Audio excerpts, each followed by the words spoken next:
Hello, I'm Dr. Gloria Horsley, president of the Open to Hope Foundation, and I have the opportunity today of interviewing Jennifer McBride.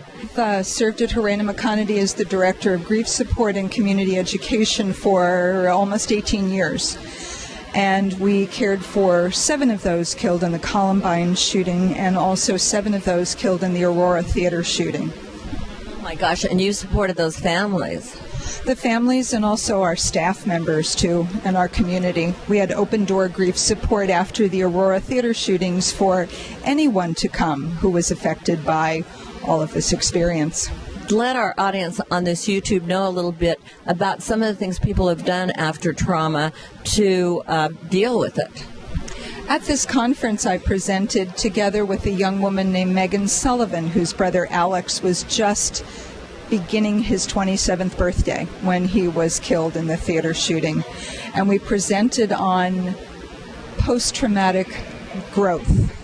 And I've watched Megan, from a 24-year-old to a 26-year-old, take in this experience, the worst of the worst, and find out ways that she could help herself and help others grow through it, because of it, and in spite of it.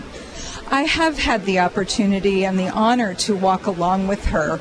And I've watched her create a group for young women who were either part of the shooting in the theater or had lost loved ones in that shooting.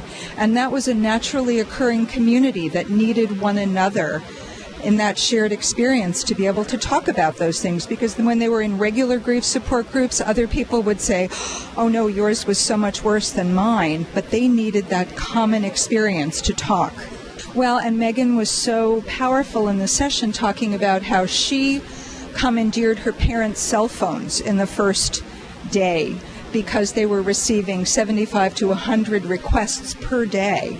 And she decided, we are not going to allow the press to manage us, we are going to manage them, the media.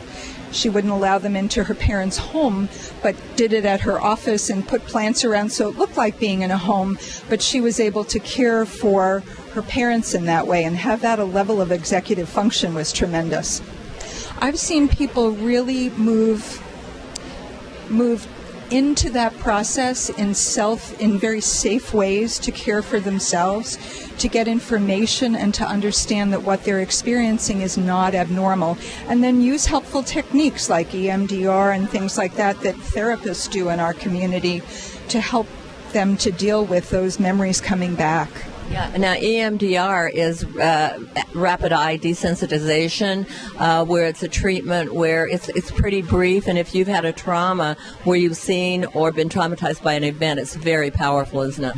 It's so effective. When I work with families where there's been a tragedy of that kind, where it can come back and start driving you, I really recommend them to go to someone who does EMDR.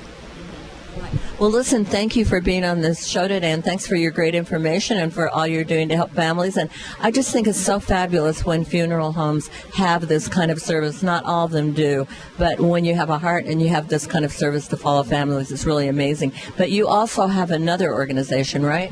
I do. Heartlight Center is a nonprofit organization for grief support and education that's been running for 11 years now. It's a wonderful place on the web. I like it very much. I'm your host, Dr. Gloria Horsley, president of the Open to Hope Foundation. Please watch more videos, and God bless.